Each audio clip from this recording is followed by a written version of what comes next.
മഴതോരും മുൻപേയുടെ പുതിയൊരു എപ്പിസോഡിലേക്ക് ഏവർക്കും സ്വാഗതം. അലീന വീട്ടിൽ നിന്നും തൻ്റെ അച്ഛൻ്റെ വീട്ടിലേക്ക് പോയതിന് ശേഷം ആദ്യമായിട്ടാണ് രോഹിത്ത് നെടുമ്പുരയ്ക്കൽ വീട്ടിലേക്ക് വരുന്നത്. അതിൻ്റേതായ വളരെ വിഷമത്തിൽ തന്നെയായിരുന്നു രോഹിത്ത് തിരിച്ച് വീട്ടിലെത്തുമ്പോൾ ബബിതയും കൃഷ്ണമോളും ഉണ്ടെങ്കിലും മുൻപത്തെ എന്തോ സന്തോഷമൊക്കെ നഷ്ടപ്പെട്ട പോലെയായിരുന്നു രോഹിത്തിന് ഫീൽ ചെയ്യുന്നത്. രോഹിത്തും ബബിതയും കൃഷ്ണമോളും ഇരുന്ന് സംസാരിക്കുന്നുണ്ടെങ്കിലും വല്ലാത്തൊരു ഗ്യാപ്പ് അവർക്കിടയിൽ സംഭവിക്കുന്ന പോലെ അവർക്ക് തന്നെ തോന്നുകയാണ്. രോഹിത്ത് ബബിതയോട് അത് പറഞ്ഞു കാണിക്കുന്നുണ്ട്. ചേച്ചി പോയപ്പോൾ എന്തെന്നില്ലാത്ത ഒരു ഏകാന്തത തോന്നുകയാണ് ഇവിടെ എന്നൊക്കെ. അപ്പോൾ ബബിത പറയുന്നുണ്ട്, നിനക്കത് വെറുതെ തോന്നുന്നതാണ്, നമുക്കൊന്ന് സംസാരിച്ചാലൊക്കെ തീരാവുന്ന വിഷമമൊക്കെ ഇവിടെയുള്ളൂ, നമുക്ക് ചേച്ചി ഒന്ന് വിളിക്കാമെന്ന് പറഞ്ഞ് അവർ 3 പേരും കൂടി അലീനയെ ഫോണിൽ വിളിക്കുന്നുണ്ട്. അലീനയുമായിട്ട് 3 പേര് സംസാരിക്കുന്നുണ്ട്. അപ്പോൾ അലീന അവരോട് പറയുന്നുണ്ട്, നിങ്ങൾക്ക് ഞാനില്ലാത്തത് വല്ലാത്ത ബുദ്ധിമുട്ടുണ്ടാക്കുന്നുണ്ടെന്ന് എനിക്കറിയാം, പറ്റുമോ എന്ന് നോക്കട്ടെ, രോഹിത്ത് പോകുന്നതിന് മുമ്പ് നിങ്ങൾ കൂടെ ഒരു ദിവസം ഞാൻ വന്ന് നിൽക്കാമെന്നൊക്കെ അലീന പറഞ്ഞ് അവരെ സമാധാനിപ്പിക്കുകയാണ്. എന്നാൽ ആ വീട്ടിൽ നിന്നും അലീന പോയി കഴിഞ്ഞുവെങ്കിലും വൈജയോടുള്ള ആ ഒരു അടുപ്പമില്ലായ്മ ഇപ്പോഴും തുടർന്നുകൊണ്ട് തന്നെ ഇരിക്കുകയാണ്. ഇവർ 3 പേരും അവരുടെ കാര്യങ്ങൾ നോക്കുന്നു, അച്ഛൻ്റെ കാര്യങ്ങൾ നോക്കുന്നു. വൈജയോട് വല്ലാത്തൊരു ഡിസ്റ്റൻസിൽ തന്നെയായിരുന്നു രോഹിത്തുമുള്ളത്. രോഹിത്തിനോടും ബബിതയോടും കൃഷ്ണമോളോടുമൊക്കെ പഴയ പോലെ ഒരു അടുപ്പം ഉണ്ടാക്കിയെടുക്കാൻ വൈജ ഒരുപാട് ശ്രമിക്കുന്നുണ്ട്. എന്നാൽ തൻ്റെ അമ്മ കാരണമാണ് തനിക്ക് ഇത്രയും പ്രിയപ്പെട്ട തൻ്റെ ചേച്ചി ഈ വീട് വിട്ട് പോകാനുണ്ടായ കാരണമെന്ന് ആലോചിക്കുമ്പോൾ അവർക്ക് വല്ലാത്ത വിഷമം തോന്നുകയാണ്. അതുകൊണ്ട് തന്നെ അവർക്ക് വൈജയോടധികം സംസാരിക്കാനും താല്പര്യമൊന്നും തോന്നുന്നില്ല. എന്നാൽ ഇതേ സമയം ഒരു ദിവസം രാത്രി വൈജ രോഹിത്തിനോട് സംസാരിക്കാനായി മുകളിലേക്ക് രോഹിത്തിൻ്റെ മുറിയിലേക്ക് വരുമ്പോൾ രോഹിത്തിൻ്റെ മുറിയിൽ നിന്നും ആരോടോ രോഹിത്ത് വല്ലാത്തൊരു അടുപ്പത്തിൽ സംസാരിക്കുന്നതായിട്ട് വൈജയ്ക്ക് തോന്നുകയാണ്. വൈജയ്ക്ക് അപ്പോൾ തന്നെ രോഹിത്തിൻ്റെ സംസാരത്തിൽ നിന്നും അതൊരു പെൺകുട്ടിയാണ് അവനോട് സംസാരിക്കുന്നതെന്ന് മനസ്സിലാവുന്നുണ്ട്. പക്ഷേ പെൺകുട്ടി ആരാണെന്നുള്ള കാര്യത്തിൽ വൈജയ്ക്ക് ഒരു ഉറപ്പും സംഭവിക്കുന്നില്ല. ഒരു വ്യക്തതയും വൈജയ്ക്ക് മനസ്സിലാവുന്നില്ല. കാരണം അവൻ പേരോ ഒന്നും തന്നെ പറയുന്നില്ല. നീയില്ലാതെ, നിന്നോട് സംസാരിക്കാതെ എനിക്കിപ്പോൾ ഒരു സമാധാനമില്ല എന്നൊക്കെയാണ് രോഹിത്ത് സംസാരിച്ചുകൊണ്ടിരിക്കുന്നത്. നിന്നെ കാണാനായിട്ട് ഞാൻ വന്നോട്ടെ എന്നൊക്കെ രോഹിത്ത് ചോദിക്കുന്നുണ്ട്. വൈജ ഒരുപാട് സമയം ആ സംഭാഷണം ശ്രദ്ധിച്ച് നിന്നുവെങ്കിലും വൈജയ്ക്ക് അതാരാണെന്നുള്ള വ്യക്തത ഒട്ടും തന്നെ ലഭിക്കുന്നുണ്ടായിരുന്നില്ല. എന്നാൽ രോഹിത്ത് സംസാരിക്കുന്നത് രേവതിക്കുട്ടിയോട് തന്നെയായിരുന്നു. അവർ തമ്മിൽ അഗാധമായ പ്രണയത്തിലാണ്. അത് മനസ്സിലാക്കാൻ വൈജയ്ക്ക് കുറച്ച് സമയമെടുക്കും. രോഹിത്ത് തൻ്റെ വിഷമങ്ങളൊക്കെ തന്നെ രേവതിക്കുട്ടിയോട് പറയുന്നുണ്ട്. ഒരു ചിറക് നഷ്ടപ്പെട്ട പോലെയാണ് എനിക്ക് തോന്നുന്നത്, എനിക്ക് ചേച്ചിയില്ലാതെ ഇവിടെ നിൽക്കാനായിട്ട് വല്ലാത്ത ബുദ്ധിമുട്ട് തോന്നുകയാണെന്നൊക്കെ രേവതിക്കുട്ടിയോട് പറയുമ്പോൾ രേവതിക്കുട്ടി പറയുന്നുണ്ട്, എൻ്റെ അവസ്ഥ അപ്പോൾ രോഹിത്ത് ആലോചിച്ച് നോക്കിയിട്ടുണ്ടോ? ഞാൻ ജനിച്ച് ഓർമ്മ വെച്ച നാൾ മുതൽ ഞാൻ ആ ചേച്ചിയുടെ കൂടെ വളർന്ന ആളാണ്. ചേച്ചിയുടെ ചൂട് പറ്റി വളർന്നൊരു പെൺകുട്ടിയാണ് ഞാൻ. എനിക്ക് പെട്ടെന്ന് ചേച്ചിയെ നഷ്ടപ്പെട്ടപ്പോൾ ഉണ്ടായിരുന്ന ചിന്ത എന്തായിരിക്കുമെന്ന് രോഹിത്തേട്ടന് ആലോചിക്കാൻ പോലും കഴിയില്ലായിരിക്കും അല്ലേ എന്നൊക്കെ രേവതിക്കുട്ടി പറയുമ്പോൾ രേവതിക്കുട്ടിയോട് തിരിച്ചും രോഹിത്ത് സംസാരിക്കുന്നത് ഇതൊക്കെ തന്നെയാണ്. എനിക്കിപ്പോൾ നിന്നോട് പോലും സംസാരിക്കാതിരിക്കാൻ കഴിയുന്നില്ല, അത്രത്തോളം ഞാൻ നിന്നെ സ്നേഹിക്കുന്നുണ്ട്, നീ എന്നെ വിട്ടിട്ട് പോകരുത്, എനിക്കതൊരിക്കലും സഹിക്കാൻ കഴിയില്ല, ഇപ്പോൾ പോലും എനിക്ക് നിൻ്റെ അരിയത്തിരുന്ന് സംസാരിക്കണമെന്നൊക്കെ തോന്നുകയാണെന്നൊക്കെ പറയുമ്പോൾ രേവതിക്കുട്ടി വല്ലാതെ അവനെ വഴക്ക് പറയുകയാണ്. രേവതിക്കുട്ടിയുടെ ഒരു ക്യാരക്ടർ അനുസരിച്ച് രേവതിക്കുട്ടി അവനോട് പറയുന്നുണ്ട്, ദേ വല്ലാതെ കുറുമ്പൊന്നും കാണിക്കല്ലേ, കൊഞ്ചാൻ നിൽക്കല്ലേ, മര്യാദക്ക് അടങ്ങി ഒതുങ്ങി പഠിക്കാൻ നോക്ക്, എന്നെ കെട്ടിക്കഴിഞ്ഞാലേ വല്ലാത്ത ചിലവുള്ളതാ, ജീവിക്കണമെങ്കിൽ അത്യാവശ്യം പണം കയ്യിൽ വേണം, അതുകൊണ്ട് തന്നെ നല്ല ജോലി സമ്പാദിക്കാൻ നോക്കിക്കോ, അച്ഛൻ്റെ കയ്യിൽ ഗൗളിക്കടയും ജ്വല്ലറിയും എക്സ്റ്റേറ്റും ഒക്കെ ഉണ്ടെന്ന് പറഞ്ഞിട്ട് ഒരു കാര്യമില്ല കേട്ടോ, രോഹിതേട്ടൻ്റെ കയ്യിലുണ്ടെങ്കിൽ മാത്രമേ നമുക്ക് ജീവിക്കാൻ പറ്റുള്ളൂ എന്നൊക്കെ രേവതിക്കുട്ടിയും തമാശയ്ക്ക് പറയുമ്പോൾ നീ പോടി അവിടുന്ന്, നിൻ്റെ ഒരു തമാശ, ഞാൻ സീരിയസ് ആയിട്ടാണ് പറയുന്നത്, നാളെ നിന്നെ വന്നൊന്ന് കണ്ടോട്ടെ എന്നൊക്കെ രോഹിത്ത് ചോദിക്കുന്നതും അവർ തമ്മിലുള്ള സംഭാഷണത്തിൽ രോഹിത്തിൻ്റെ മറുപടി മാത്രമാണല്ലോ പുറത്തു നിന്ന് വൈജ കേൾക്കുന്നത്. അതുകൊണ്ട് തന്നെ വൈജയ്ക്ക് ഒരു ഒരു ഊഹവും മനസ്സിലാവുന്നില്ല ആരോടായിരിക്കുമെന്ന്. വൈജ മനസ്സിൽ കണക്ക് കൂട്ടുകയാണ്, ഒരു പക്ഷേ അവൻ പഠിക്കുന്ന കോളേജിലെ ആരെങ്കിലും ആയിരിക്കുമെന്നൊക്കെ. എന്നാൽ തൻ്റെ മനസ്സ് മുഴുവൻ ഈ ചിന്തയോടുകൂടി തന്നെ വൈജ താഴേക്കിറങ്ങി പോരുകയാണ്. എന്തായാലും 1-2 ദിവസം അവനിവിടെ ഉണ്ടാവുമല്ലോ, എങ്ങനെയെങ്കിലും അതാരാണെന്നൊന്ന് കണ്ടുപിടിക്കണം, തുടക്കത്തിലെ ആണെങ്കിൽ ഇതങ്ങ് അവസാനിപ്പിച്ചേക്കാൻ പറയണം എന്നൊക്കെ വൈജ മനസ്സിൽ ചിന്തിക്കുകയാണ്. ഇനിയും പോയിട്ട് ഒരേ കുരുക്കിൽ ചാടിയാൽ അവിടെ നിന്നും ചിലപ്പോൾ രക്ഷിച്ചു കൊണ്ടുപോരാനൊന്നും എല്ലാവർക്കും കഴിഞ്ഞെന്ന് വരില്ല എന്നൊക്കെ വൈജ ചിന്തിക്കുന്നുണ്ട്. എന്നാൽ ഇതേ സമയം അവർ തമ്മിലുള്ള സംഭാഷണം തുടരുന്നുണ്ട്. പിറ്റേ ദിവസം രാവിലെ രോഹിത്ത് കുളിച്ചൊരുങ്ങി താഴേക്ക് വരുന്നുണ്ട് ബ്രേക്ക്ഫാസ്റ്റ് കഴിക്കാനായിട്ട്. അപ്പോൾ ബബിതയും കൃഷ്ണമോളും അവർക്ക് കോളേജൊക്കെ ഉള്ളതാണല്ലോ. അപ്പോൾ അവർ അവരുടേതായ ജോലികളൊക്കെ തീർത്ത് അവർ കോളേജിലേക്കും സ്കൂളിലേക്കൊക്കെ പോവാൻ റെഡി ആവുകയാണ്.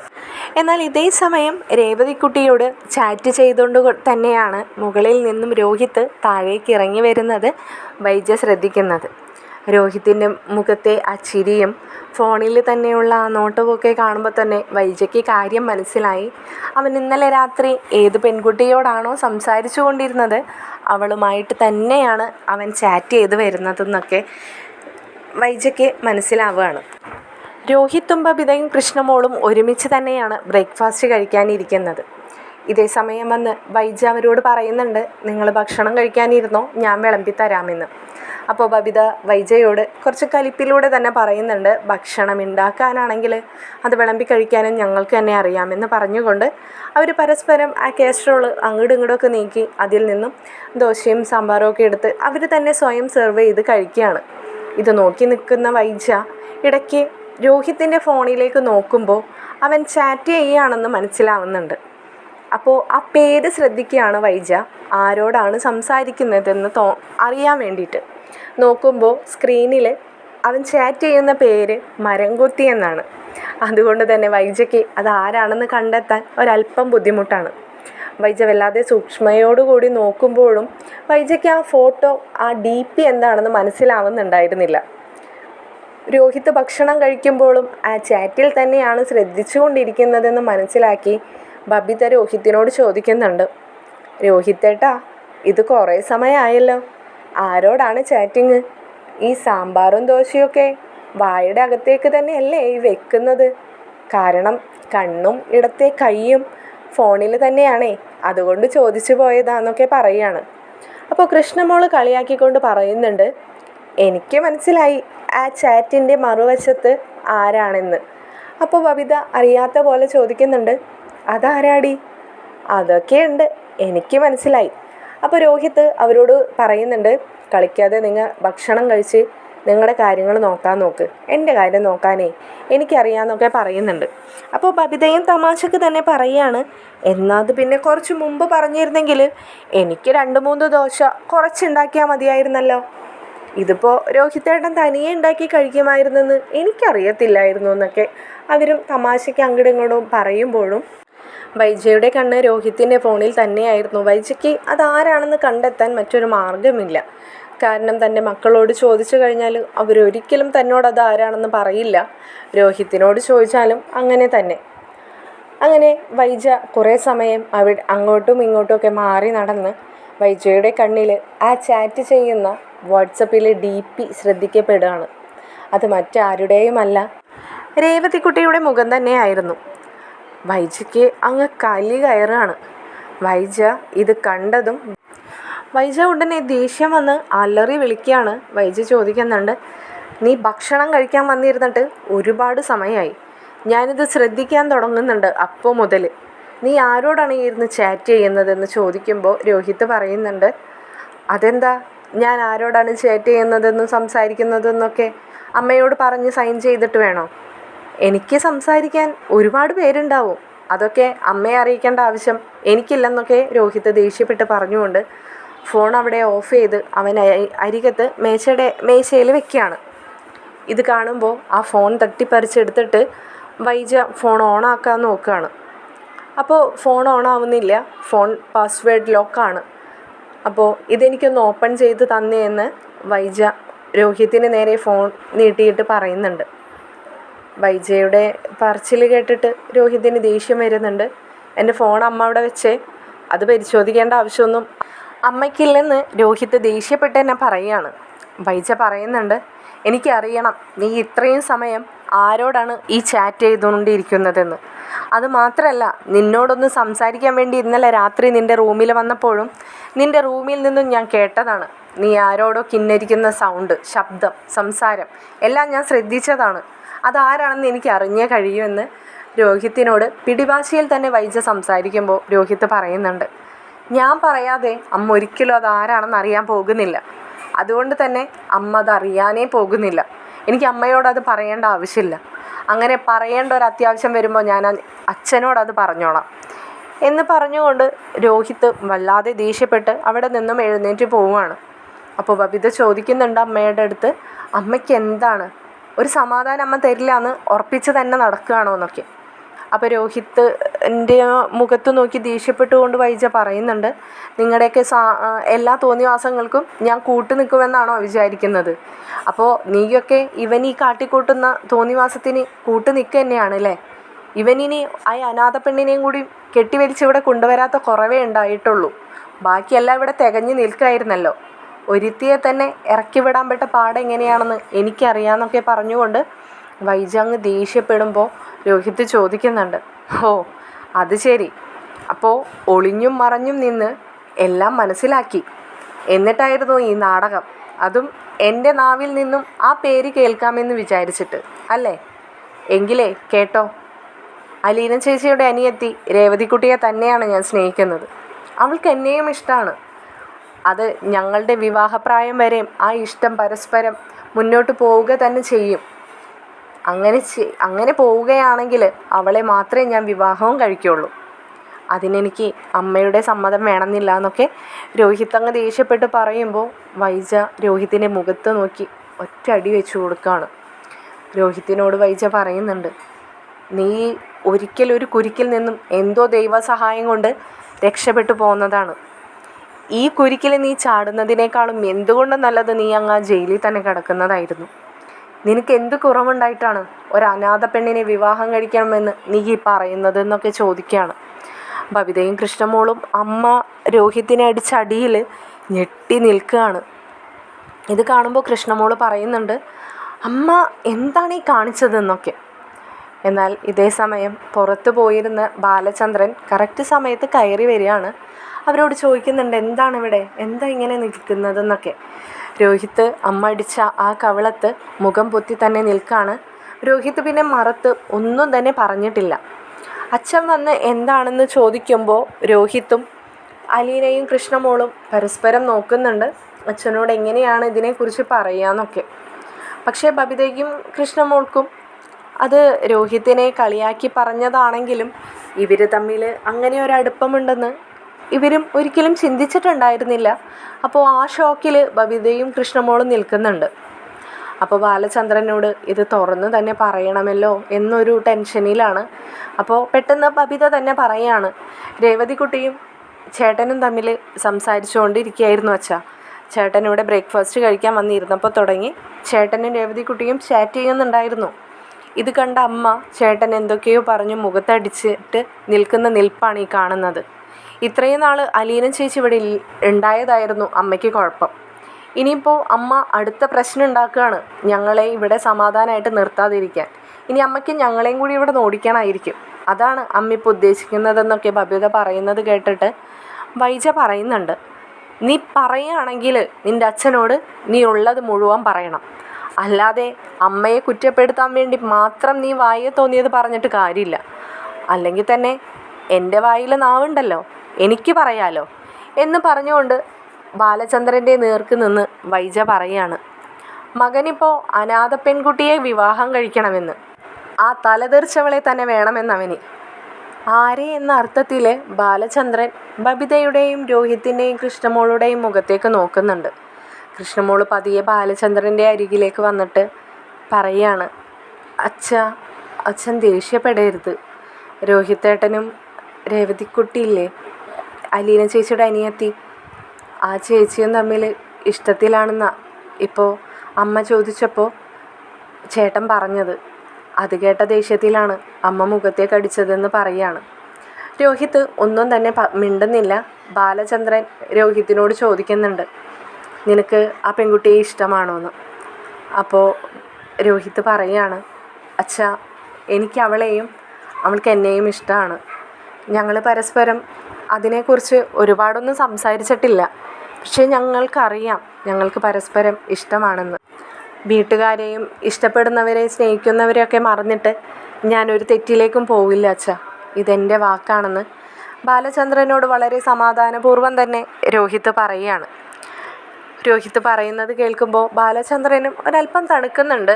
രോഹിത് പറഞ്ഞത് വളരെ ന്യായവും അവൻ്റെ അവകാശവും തന്നെയാണ്. അവനൊരു പെൺകുട്ടിയെ ഇഷ്ടപ്പെടാനും ആ പെൺകുട്ടിയെ വിവാഹം കഴിക്കാനും പ്രായപൂർത്തിയായി കഴിഞ്ഞാൽ അവന് അവകാശമുണ്ടല്ലോ. അതുകൊണ്ട് തന്നെ ബാലചന്ദ്രൻ അവൻ്റെ തോളിൽ തട്ടിയിട്ട് പറയുന്നുണ്ട്, നീ എന്തായാലും റൂമിലേക്ക് പോയിക്കോ. നിങ്ങൾ എന്തിങ്ങനെ നിൽക്കുന്നേ? നിങ്ങൾക്ക് കോളേജിലൊന്നും പോകണ്ടേ? കോളേജിൽ പോകാൻ നോക്കുന്നൊക്കെ ബാലചന്ദ്രൻ അവരോടും പറയുന്നുണ്ട്. ഇത് കേൾക്കുന്ന വൈജ ദേഷ്യപ്പെട്ടുകൊണ്ട് ബാലചന്ദ്രന് നേരെ വരികയാണ്. നിങ്ങൾ കാണിക്കുന്ന എല്ലാ സാമർത്ഥ്യവും ഞാനും എൻ്റെ മക്കളും സഹിക്കണമെന്നാണോ പറയുന്നത്? നിങ്ങൾ ഇത്രയും നാൾ കാട്ടിക്കൂട്ടിയതൊക്കെ നിങ്ങളുടെ തന്നിഷ്ടങ്ങളായിരുന്നില്ലേ? ഇനി ഇതൊക്കെ ഞാൻ സഹിക്കണോ? എൻ്റെ മകനെ ഏതോ ഒരു പെണ്ണിൻ്റെ കുരുക്കിൽ കൊണ്ടുപോയി ചാർത്തി കൊടുക്കാൻ നിങ്ങളോട് എന്ത് തെറ്റാണ് ഞാനും എൻ്റെ മക്കളും ചെയ്തതെന്നൊക്കെ വൈജ ഇങ്ങനെ ചോദിക്കുന്നത് കേൾക്കുമ്പോൾ ബാലചന്ദ്രൻ ചോദിക്കുന്നുണ്ട്, നിൻ്റെ മക്കളെന്ന് പറയുമ്പോൾ ഈ 3 എൻ്റെയും കൂടി മക്കളാണ്. അപ്പോൾ ഇവരിൽ അവകാശം എനിക്കും ഉണ്ട്. ഇപ്പോൾ തന്നെ അവൻ നിന്നോട് പറഞ്ഞത് കേട്ടിട്ടാണ് ഞാൻ വന്നത്. എൻ്റെ കാര്യത്തിൽ ഇടപെടാൻ അമ്മയ്ക്ക് അവകാശമില്ല. എനിക്കെന്തെങ്കിലും പറയാനുണ്ടെങ്കിൽ ഞാൻ എൻ്റെ അച്ഛനോട് പറഞ്ഞോളാമെന്ന്. ആ ഒരു വാക്ക് മാത്രം കേട്ടിട്ടാണ് ഞാൻ ഈ വീട്ടിലേക്ക് കയറി വന്നത്. അതിന് മുമ്പിൽ നടന്ന കഥകൾ മാത്രമായിരുന്നു എനിക്കിപ്പോൾ ബബിതയും കൃഷ്ണമോളും പറഞ്ഞപ്പോൾ മനസ്സിലായത്. പിന്നെ വൈജേ, അവൻ അങ്ങനെ ഒരു പെൺകുട്ടിയെ ഇഷ്ടമാണെങ്കിൽ, അത് അത്രത്തോളം കാലം അവരുടെ ആ ഇഷ്ടം നീണ്ടു പോവുകയാണെങ്കിൽ, ആ പെൺകുട്ടിയെ അവൻ വിവാഹം കഴിക്കാൻ തയ്യാറാണെങ്കിൽ അതങ്ങനെ തന്നെ സംഭവിക്കും. മുമ്പ് എപ്പോഴെങ്കിലും നിങ്ങൾ ഇതുപോലെ ആരോടെങ്കിലും ചെയ്ത ദ്രോഹത്തിന് ഒരു പരിഹാരം കൂടി ആയിക്കോട്ടെ ഒരു പാവപ്പെട്ട പെൺകുട്ടിക്ക് ജീവിതം കൊടുക്കുന്നത്. പിന്നെ അവൾ ജനിച്ചതും വളർന്നതൊക്കെ ഒരു അനാഥാലയത്തിലാണെന്നേ ഉള്ളൂ. അവളിപ്പോൾ സമ്പന്നയാണ്. അവളെ വളർത്തുന്നവർ അവളെ സമ്പന്നയായിട്ട് തന്നെയാണ് വളർത്തുന്നത്. നല്ല വിദ്യാഭ്യാസം, നല്ല കോളേജ്, നല്ല അന്തരീക്ഷം, നല്ല വീട് എല്ലാം ഉണ്ട്. ഇനി അതൊക്കെയാണ് നിനക്ക് പോരായ്മ എങ്കിൽ, അത് മാത്രമല്ല അവൾ നല്ലൊരു തറവാട്ടിലെ പെൺകുട്ടിയാണെന്ന് അവളുടെ അച്ഛൻ അവളെ തേടി വന്നിട്ടുണ്ടെന്നും ആ അച്ഛൻ്റെ സ്വത്തുക്കളൊക്കെ അവളുടെ പേരിൽ എഴുതി വെച്ചിട്ടുണ്ടെന്നൊക്കെ പറയുന്നത് കേട്ടു.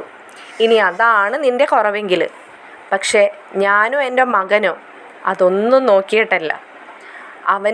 അവനൊരിക്കലും അറിയാത്ത കഥകളാണ് നിന്നോട് ഞാനിപ്പോൾ ഈ പറഞ്ഞത്. അതുകൊണ്ട് തന്നെ അവൻ്റെ ആ മനസ്സിന് മുൻപിൽ ഞാൻ നമിക്കുകയാണ് അവനെ. ഇനി അവൻ ചെയ്തത് ഇത്ര വലിയ തെറ്റാണെങ്കിൽ നീ അവനെ കൂടി അങ്ങ് ഉപേക്ഷിച്ചേക്ക്. നിനക്ക് പ്രസവിക്കുന്നതിലും മക്കളെ ഉപേക്ഷിക്കുന്നതിനൊക്കെ അത്ര പുത്തിരിയുള്ള ആളൊന്നുമല്ലല്ലോ. മുമ്പേ അതൊക്കെ ശീലിച്ചു വെച്ചിട്ടുള്ളത് കൊണ്ട് വലിയ ബുദ്ധിമുട്ടൊന്നും ഉണ്ടാവില്ല എന്ന് പറഞ്ഞുകൊണ്ട് ബാലചന്ദ്രൻ തൻ്റെ മുറിയിലേക്ക് കയറി പോവാണ്. ബാലചന്ദ്രൻ പറഞ്ഞ ആ വാക്ക് വൈജയ്ക്ക് വല്ലാതെ മനസ്സിൽ കൊള്ളാണ്. എന്തുകൊണ്ടായിരിക്കും ബാലചന്ദ്രൻ അങ്ങനെ ഒരു വാക്ക് പറഞ്ഞതെന്ന് വൈജയ്ക്ക് ഒട്ടും തന്നെ മനസ്സിലാവുന്നുണ്ടായിരുന്നില്ല. അത് കഴിഞ്ഞ് ബാലചന്ദ്രൻ കയറി പോയപ്പോഴും വൈജയുടെ മനസ്സ് മുഴുവനും രേവതികുട്ടിയും രോഹിത്തും തന്നെയായിരുന്നു. തൻ്റെ മകനും അവളും തമ്മിൽ അങ്ങനെ ഒരു അടുപ്പുണ്ടെങ്കിൽ അതധികം കാലം മുന്നോട്ട് കൊണ്ടുപോകാൻ ഞാൻ തയ്യാറല്ലെന്നൊക്കെ വൈജ മനസ്സുകൊണ്ട് തീരുമാനിക്കുകയാണ്. വൈജ ഉടനെ തന്നെ ബബിതയുടെ മുറിയിലേക്ക് കയറി ചെല്ലുകയാണ്. ബബിത വൈജയെ കണ്ടതും അധികം മൈൻഡ് ചെയ്യാതെ അവൾ കോളേജിൽ പോകാനുള്ള തയ്യാറെടുപ്പുകൾ തുടങ്ങുകയാണ്. ഉടനെ തന്നെ വൈജ ബബിതയോട് ചോദിക്കുന്നുണ്ട്, എടി ബബിതേ, ആ രേവതിക്കുട്ടി എന്ന് പറയുന്ന അവളുടെ നമ്പർ ഉണ്ടോ നിൻ്റെ കയ്യിൽ? എനിക്കേ അവളെ വിളിച്ച് 2 വാക്ക് പറയണം. എൻ്റെ മകനെ അവൾ എന്തുദ്ദേശിച്ചിട്ടാണ് എൻ്റെ മകൻ്റെ ഒപ്പം കൂടിയിരിക്കുന്നതെന്ന്. അവൻ്റെ സ്വത്തും പണവും കണ്ടിട്ടോ, അതോ ഈ തറവാട്ടിലെ അവനൊരു ആൺകുട്ടിയുള്ളൂ എന്ന് മനസ്സിലാക്കിയിട്ട് തന്നെയോ? അവൾക്ക് എന്ത് യോഗ്യതയുണ്ട്? ബബിത തൻ്റെ അമ്മ ഇത്രയൊക്കെ ചോദിച്ചിട്ടും അതൊന്നും കേട്ട ഭാവം പോലും നടിക്കാതെ അവളുടെ ബുക്കുകളൊക്കെ ബാഗിലെടുത്ത് വെക്കുന്നതിൻ്റെയും അവളുടെ ഡ്രസ്സും ഹെയറും ഒക്കെ ശരിയാക്കുന്നതിൻ്റെയൊക്കെ തിരക്കിൽ തന്നെ ഇങ്ങനെ തുടരുകയായിരുന്നു. ഇത് കാണുന്ന വൈജയ്ക്ക് ദേഷ്യം വന്നിട്ട് അവളുടെ ഷോൾഡറിന് പിടിച്ച് തള്ളിയിട്ട് വൈജ ചോദിക്കുന്നുണ്ട്, ബബിതേ, നിന്നോടാണ് ഞാൻ ചോദിച്ചത്. അവളുടെ നമ്പർ ഉണ്ടെങ്കിൽ തരാൻ. ഒരു കാര്യം ഞാൻ ചോദിച്ചോട്ടെ? കുറച്ച് മുമ്പ് പറഞ്ഞില്ലേ രേവതിക്കുട്ടിക്ക് എന്ത് യോഗ്യതയുണ്ട് നിങ്ങളുടെ മകനെ സ്നേഹിക്കാനും വിവാഹം കഴിക്കാൻ ആഗ്രഹിക്കാനെന്ന്? ഇതേ ചോദ്യം ഞാൻ തിരിച്ചൊന്ന് ചോദിച്ചോട്ടെ? രേവതിക്കുട്ടിയെപ്പോലെ ഒരു പെൺകുട്ടിയെ മോഹിക്കാനും ആഗ്രഹിക്കാനും എന്ത് യോഗ്യതയാണ് നിങ്ങളുടെ മകനുള്ളത്? ഒരിക്കൽ ഒരു പീഡന കേസിൽ റിമാൻഡിൽ ചെയ്യപ്പെട്ട മകനാണ് നിങ്ങളുടേത്. അതൊക്കെ മറന്നുപോയോ? അതോ മനഃപൂർവ്വം മറന്നു എന്ന് അഭിനയിക്കുകയാണോ? അല്ല, മറന്നതാണെങ്കിലൊന്ന് ഓർമ്മിപ്പിച്ചു എന്ന് മാത്രം. അതല്ല, മറന്നു എന്ന് അഭിനയിക്കുകയാണെങ്കിൽ ഞങ്ങളാരും മറന്നിട്ടില്ലെന്ന് മനസ്സിലാക്കി തന്നതാണ് എന്ന് പറഞ്ഞുകൊണ്ട് ബബിത ദേഷ്യപ്പെട്ടുകൊണ്ട് മുറിയിൽ നിന്ന് ഇറങ്ങിപ്പോവാണ്. വൈജയ്ക്ക് ഇതെല്ലാം കൂടി ആയപ്പോൾ ദേഷ്യം വന്നിട്ട് എന്ത് ചെയ്യണം ഇനി? അവളുടെ നമ്പർ കിട്ടിയാൽ അവളെ വിളിച്ച് കുറച്ച് വർത്തമാനം പറയാം. എൻ്റെ മകനുമായിട്ടുള്ള ഈ ബന്ധം തുടരാൻ നിനക്കൊരവകാശവുമില്ലെന്ന് പറഞ്ഞ് മനസ്സിലാക്കാം. ഞങ്ങളാരും ഈ ബന്ധത്തിന് ഒരിക്കലും സപ്പോർട്ട് ചെയ്യില്ലെന്നും അനാഥയായി ജനിച്ചവളും വളർന്നവളും അങ്ങനെ വല്ല അനാഥ പയ്യനെ പോയി നോക്കി കണ്ടെത്തി കല്യാണം കഴിച്ചോളാനൊക്കെ ഒന്ന് പറഞ്ഞ് മനസ്സിലാക്കാമായിരുന്നുവെന്നൊക്കെ വൈജ സ്വയം തന്നെ ചിന്തിച്ചുകൊണ്ട് നിൽക്കുകയാണ്. അവളുടെ നമ്പർ എങ്ങനെയെങ്കിലും സംഘടിപ്പിക്കണം. അതും പറ്റിയില്ലെങ്കിൽ അവളുടെ ആ വീട്ടിൽ തന്നെ കയറി ചെന്നിട്ട് അവരോടൊന്ന് പറയണം. ഏതെങ്കിലും വലിയ വീട്ടിലെ പയ്യനെ കണ്ട് കയറി കൂടിക്കോളാനാണോ പഠിപ്പിച്ചു കൊടുത്തിരിക്കുന്നതെന്നൊക്കെ ഒന്ന് ചോദിക്കണം എന്നൊക്കെ ചിന്തിച്ചുകൊണ്ട് തന്നെ വൈജ നിൽക്കുകയാണ്. തുടർക്കഥയുമായി മറ്റൊരു വീഡിയോയിലൂടെ കാണുന്നത് വരേക്കും ശുഭരാത്രി.